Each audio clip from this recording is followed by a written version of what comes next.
If you're trying to choose between the SCX24 from Axial or the FCX24M from FMS, then this video will help you make that decision. We're going to take a look at the bodies, we're going to take a look at the chassis, the tyres, the electronics, and then ultimately have a look and see which one is the best value for money and the best spend for your hard-earned cash. So let's check them out. Now, in terms of body styles, the SCX24 has been around for a lot longer. So you've got the Dodge Power Wagon, which this is my favourite. You've also got C10s, you've got Gladiators, you've got Broncos as well. But the Power Wagon body is one of their newer releases and, in my opinion, one of the best looking ones they do. The FCX24M is actually the new kid on the block. It's one of the latest releases from FMS.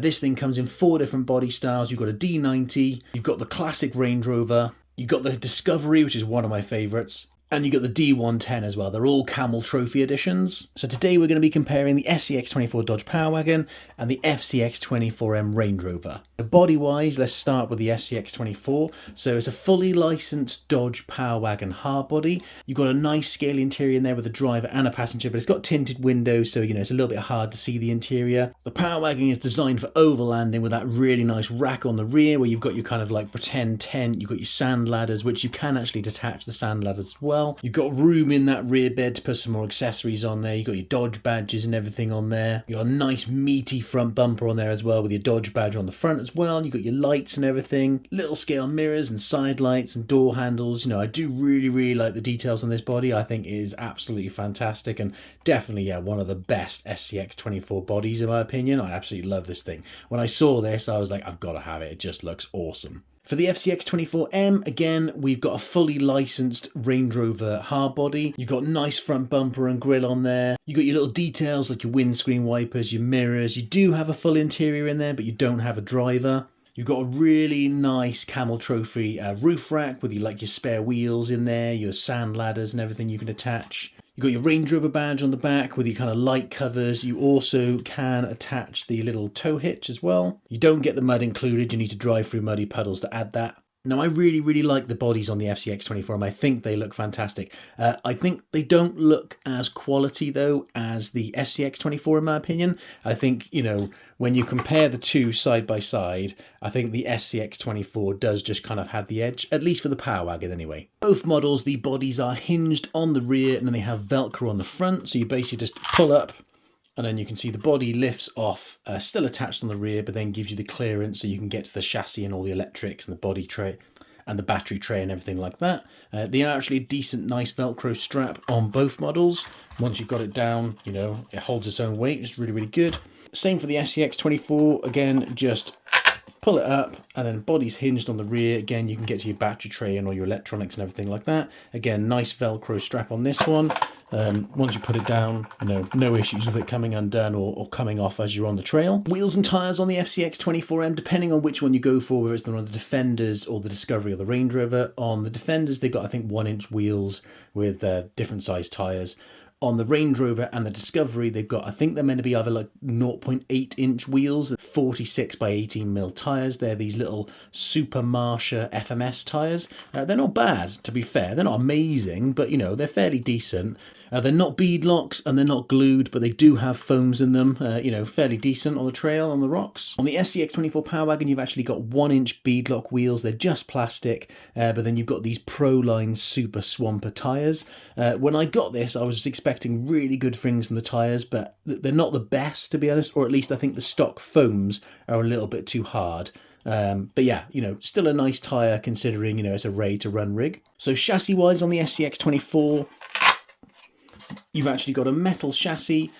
Underneath, you've got plastic forelinks on the front and the rear with plastic drive shafts. You've got plastic axles. This one does have a longer wheelbase than the FCX24M. You've got a centre-mounted single-speed gearbox and a kind of mid to rear mounted battery tray on this. They do also both have oil-filled shocks. So the SCX24 didn't used to have oil-filled shocks, but all the newer models do. And it does make a massive difference, not only to the look of the rig, but also just to the performance, in my opinion. It's not so bouncy. So yeah, you do have those oil-filled shocks out of the box. For the FCX24M, again, you've got a metal chassis, you've got plastic forelinks on the front and the rear, plastic drive shafts, plastic axles. I don't think I mentioned, but they are straight axles on both models. They're not portals. This one, however, actually has a 2-speed gearbox and your battery tray is mounted at the rear. The FCX24M does have oil-filled shocks. out of the box, which again, you know, just gives you that nicer kind of suspension movement, especially on something like this that's meant to be like a scale rig. Electronics wise, on the FCX24M, you've got an axle mounted steering servo. I can't remember what the rating on these are. I think they're normally something like 9 or 19 grams, you know, nothing amazing, but you know, they do the job. You've got an all-in-one ESC and receiver that can run off a 2S LiPo battery. Because you've got the 2-speed gearbox, you've got another servo here to obviously do your switching between first and second. For the motor, you've actually got a 050 size motor on this, which is bigger than the SCX24. For the SCX24, again, you've got a servo on axial steering servo. Again, I'm not sure what the rating is. I think it's probably like 9 or 19 grams or something like that. You've actually got a Spectrum all-in-one ESC and receiver, and then the motor, you've got this little 88 turn 030 size motor, so it is a slightly smaller motor than what you get on the FCX24M. The Axial SCX24 comes with this Spectrum battery as well. It's a 350 milliamp hour 2S LiPo battery. The FCX24M has a slightly higher capacity battery. This one is 380 milliamps and is still a 2S. You know, this one's a nice little small size. And again, you can charge it with the included USB charger using the balance port. Transmitter wise, the SCX24 comes with this Spectrum transmitter. I'm not fussed on it, to be honest. It's a bit fugly. You know, it's got the basic functionality on there. You know, you've got your power button, you've got your steering reverse, you've actually got a throttle limiter on this one, so you can go 50, 75 or 100, but to be honest, it's not very fast, so I don't know why you'd even want to limit it. You've also got your steering rate and your steering trim on this one, and it has an LED to show when it's powered on. Power this one on, you just need 4 AA batteries to just go in the bottom here. They do actually come included with the rig, so that's one of the differences between the SCX24 and the FCX24M. The SCX24 actually comes 100% ready to run, so you get your AA batteries, you get your, you know, your LiPo battery, everything you need to run it basically. But in regards to the actual transmitter itself, you know, it does have a foam wheel. You know, it's easy enough to use. It's just, you know, it doesn't stand up properly because it's got this weird kind of designed base on the bottom, so it just wants to kind of fall over. And yeah, I'm not fussed on it. It's just not the nicest radio, to be quite honest. The transmitter for the FCX24M is FMS's kind of usual 3-channel transmitter, which they use for a lot of their rigs, like the FCX24 and things like that. You know, I actually really like these. These are one of my favourite mini crawler transmitters to use. Really nice in the hand, lovely size. You've got all of your different buttons on the top here where you can do, you know, your steering trim, your throttle trim, you can do reverse, you can do your bind and everything to turn your lights on and off. You've got your power button here to just switch it on. It does make a noise when you switch it on. On the side here, then you've got channel 3 to do your 2-speed switching. So you've got first gear, neutral, and then second gear. But yeah, I really like these transmitters. I would definitely say this one is the nicest transmitter out of the two. They both have LED lights on the front, but no other LEDs, no indicators, no reverse lights, tail lights, anything like that. Once you've got your battery in the SCX24 to power it on, you've just got this power switch here on the side of the receiver. For the FCX24M, you can see we've got the battery in the rear, and the power switch is actually this little push button on the side. Now, I'm not fussed on these power switches. I have had problems with these power switches where they're not waterproof. When you get a bit of water in them, they stop working. So my recommendation to people is to delete the power switch, just cut the wires and just bind them together so it just powers on when you plug the battery in.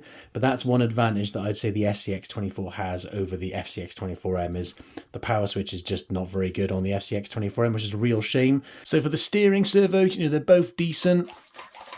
You can see the one on the SCX24 is actually faster. It is definitely more powerful, doesn't seem to struggle so much, and yeah, you can definitely see it's quicker. On the FCX24M, you know, it's still decent, but you can see it is slower. Still responsive and decent enough, but yeah, I would say the steering servo is definitely better on the SCX24. In terms of overall with the electronics, the FCX24M is far superior. Obviously, you've got the 2-speed, which you don't have on the SCX24, but also the slow speed control is just much nicer on the FCX24M. It's not as good, to be honest, as on the FCX18 or the FCX24 from FMS, but it is still a million times better than the SCX24.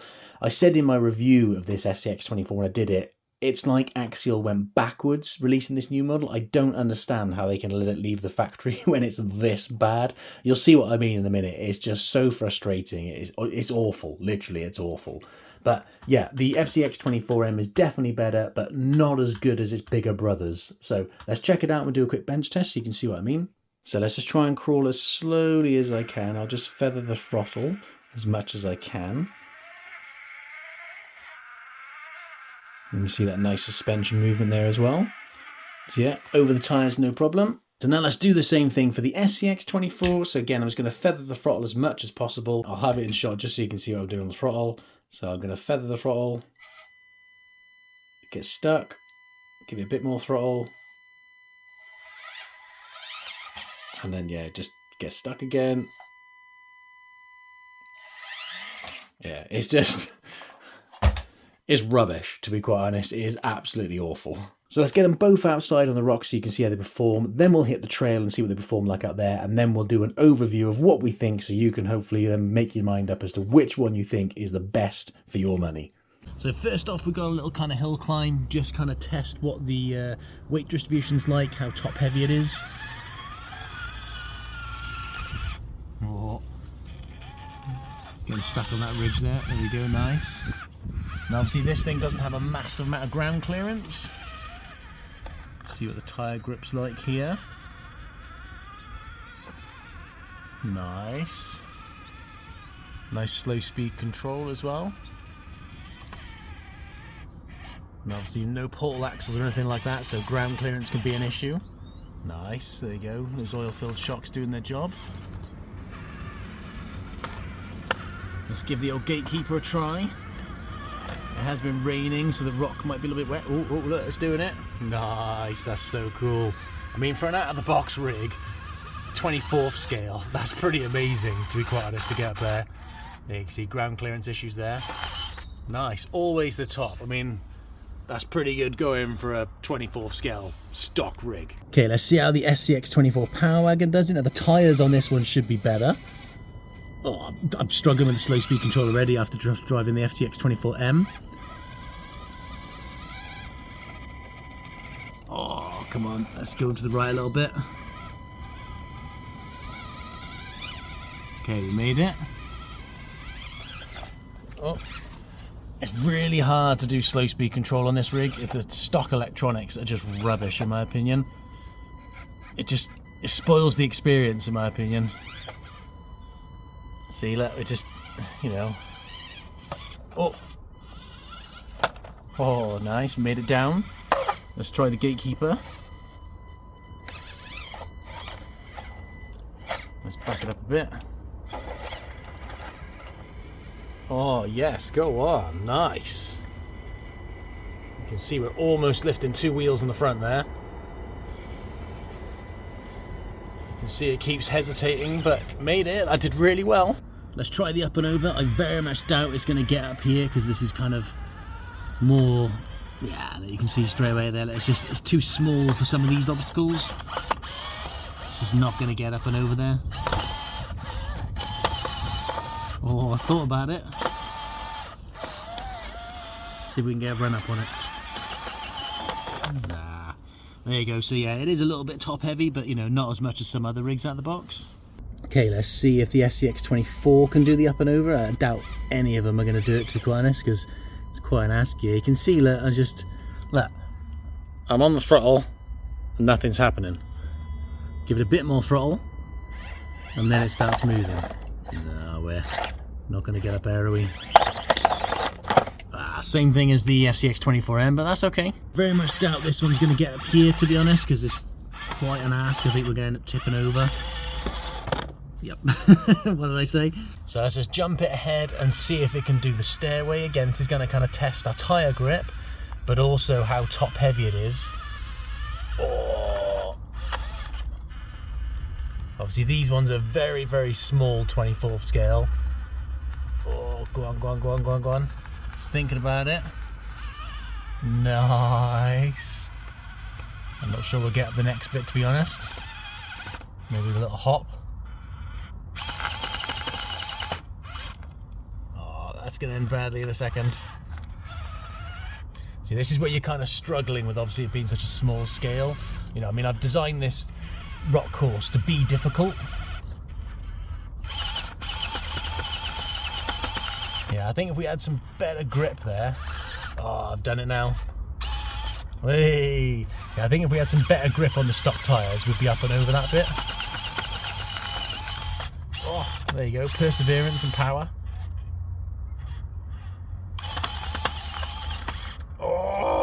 How is that not falling down? Oh, that's gonna go. Oh. Okay, we did well though. Let's see if the SCX24 can get up here. Again, we're struggling with that slow speed control. It is awful on this Spectrum Electronics.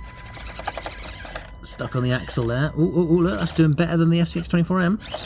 See if we can hop it. Ah, ended the same way. Okay, so hopped it over like we did for the other one. So let's just see if it can get up here.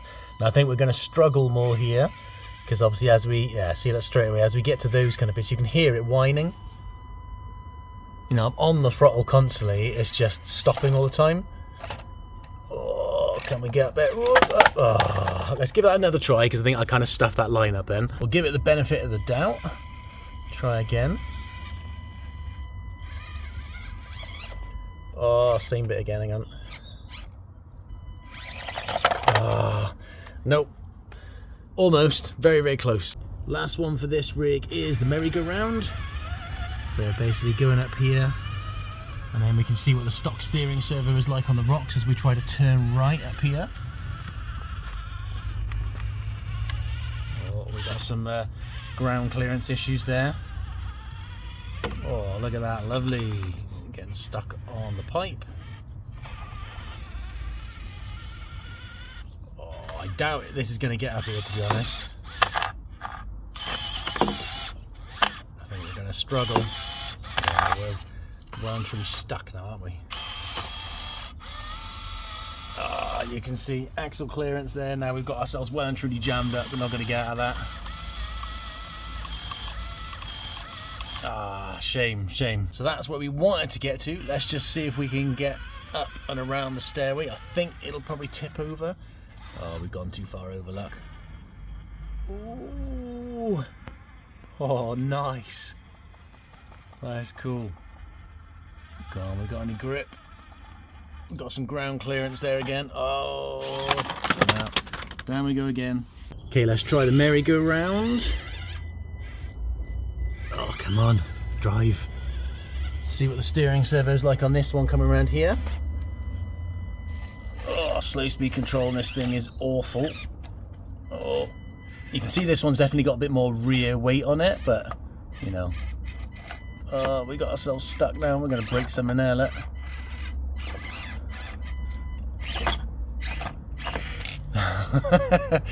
Oh, dear. Okay, so let's give it a chance and put it there, just see if we can get around. So you've got some ground clearance issues there. Go on, see if you can do it. Oh, same spot. No, same outcome. Again, for this one, we'll hop it over and see if we can get up around here. Oh, stuck on the axle. Hang on. Go on. There's a cool looking rig, this one. Oh, we made it. Oh, we're stuck on the axle now. Oh.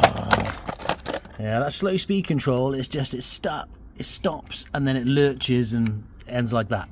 Let's just run it through here and just kind of test that suspension movement and our slow speed control. Nice.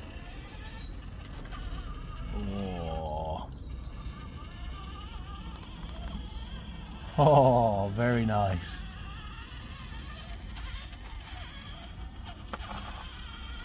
That is cool, I like that. And then we'll stop there because we've already done that section. And then let's just see how slow we can crawl through here and what our suspension movement's like. Oh, it's impossible to slow crawl with this thing, pretty much. It's just, look at it. I'm trying to drive. Oh, and then it goes, and then you shoot off. Oh, my life, come on. Yeah, not good, to be honest, not good. And just so we're being completely fair to the SCX24, let's just try the Discovery version of the FCX24M, which is a lot more rear top heavy.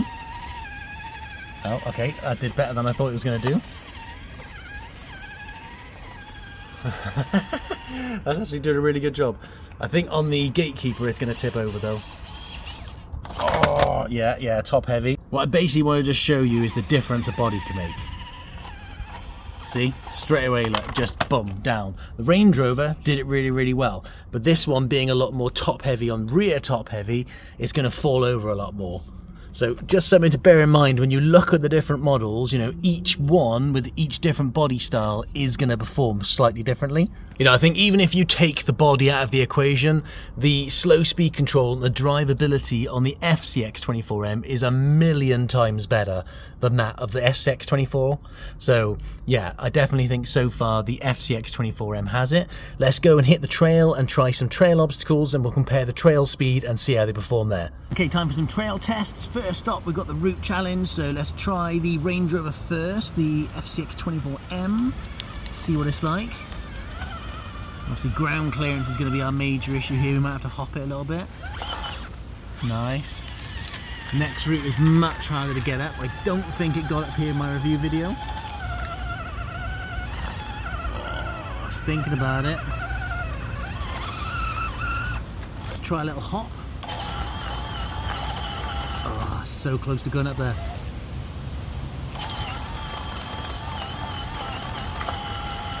That is like so close, it's unbelievable. Let's chuck it in second and see if we can hop it in second. Yay, made it. Okay, same test for the Power Wagon. Let's see if we can get over the first route. Oh, straight away that slow speed control is killing me. Oh, we got some ground clearance there on the side rails, look. See if we can hop it. Yes, made it. Okay, second route's the hard one. The FCX24M did just do it, but obviously only in second, so see if this can beat it. Obviously this is only a single speed. Oh, I was thinking about it. Oh, that was so close. Oh, that's that body clearance there. Let's try again. Try a slightly different angle.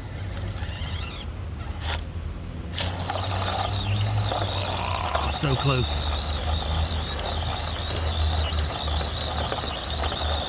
I think realistically, if you had a different SCX24 with a different body, you may well clear it, but obviously this one with those side rails is just getting stuck. Oh yes, made it! Oh my god, that made it! That's so cool. That is, wow. I didn't think it would do that. Fair dues to it, and that's only in a single speed. Wow, I didn't think that. Okay, let's test out the stock tyres on some loose dirt with a slight little incline, just see if we can get up. It's nothing major, but it's just a good test of what they're like.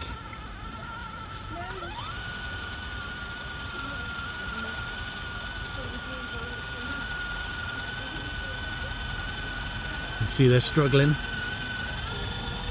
Get a bit of wheel speed.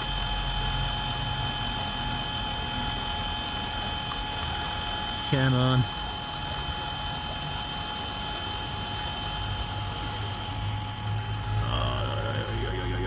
Was thinking about it? No. Okay, let's truck it in second and see if it can do any better in second, because that was miserable in first. Yay, made it up there in second. Okay, now for the SCX24, this should have the better tyres because it's got the Pro Line tyres on it. So nice and slow. Obviously this has only got a single speed, so if we get stuck, we're going to struggle. Struggling with that slow speed control is what we're struggling with. You can see it's kind of unloading the front end as well. It's kind of lifting, which obviously isn't going to help. This slow speed control is awful. Let's give it a bit more wheel speed. Oh no, it's thinking about it, it's thinking about it, it's thinking about it.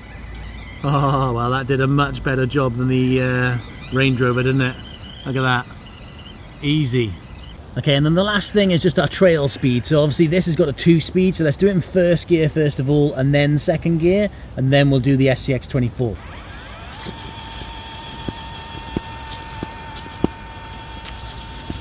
That's literally full throttle in first. It's not very quick, but obviously that's what gives it this nice slow speed control as well. So let's chuck it in second gear to see what it's like in second.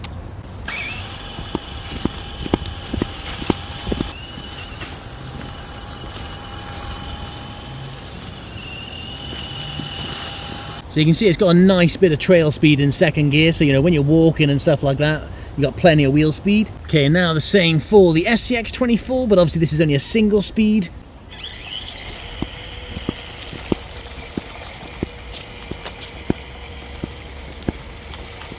Yeah, you can see that's not very fast at all. It's a little bit quicker than the FCX24M in first gear, but you know, as you haven't got a second speed, you know, it's not the fastest thing. So now you've seen them both run, let me know in the comments which one you think performed the best on the rocks and on the trail. I mean, overall, they're both pretty decent rigs, to be fair. The main thing that lets the SCX24 down is those stock electronics. They're just awful, and it really ruins the experience, in my opinion. If it wasn't for those, then to be honest, I'd be very tempted to say the SCX24 is the better, but because those stock electronics let it down, I just think it gives the FCX24M the edge. In terms of value for money, you can pick up the SCX24 Power Wagon in the UK for £159, in the US it's $159.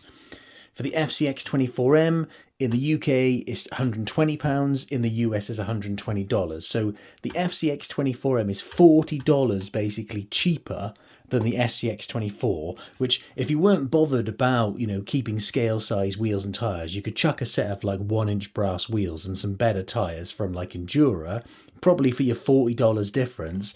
And I think this thing would just walk all over the SCX24. If you think about how much money you'd have to spend on the SCX24 to get that better slow speed control, if you were to change the electronics, you'd be changing the ESC, you'd probably be changing the motor because you probably might as well go brushless, but you'd need obviously a new receiver, a new transmitter. You're probably talking a good like, $60 to $100 to throw at this thing to get rid of that really rubbish slow speed control, which, you're talking, that's a lot of money. That's almost the same price as the rig. So, whereas obviously with this, you could do minimal upgrades to make it perform so much better in terms of its crawling ability. So to break down the summary, I would say I prefer the body on the SCX24, I prefer the tyres on the SCX24. On the FCX24M, I prefer the electronics and the price. Overall, I would say, in my opinion, the FCX24M is the winner. I think it's better value for money. In my opinion, it's got more potential at lesser cost. And once more and more upgrades come out for these things, they're going to be absolutely awesome. And hopefully, it's the start of something for FMS, releasing really, really good things on this platform. But, the SCX24 is still a really good rig. And obviously there's huge potential out there if you're willing to throw the money at it to upgrade it. Now, if you want to check out either rig in a bit more detail, I have got reviews of both the FCX24 and the FCX24Ms on my channel. I've actually got separate reviews for each of the FCX24M models, so you can see how each one performs and what the differences are. I will also be doing upgrade videos on them soon, where we do probably like $100 upgrades to see how much better they are when you just throw a bit of money at each one. I hope you find it helpful in making a decision as to which one to get. Drop me a comment and let me know what you think. Do you agree with me? Do you disagree with me? Which one do you think is actually the better performer out of the box? Which one do you think looks the best out of the box? I hope you found this helpful. Drop me a comment if you've got any questions. Thank you very much for watching, and we will see you on the next one.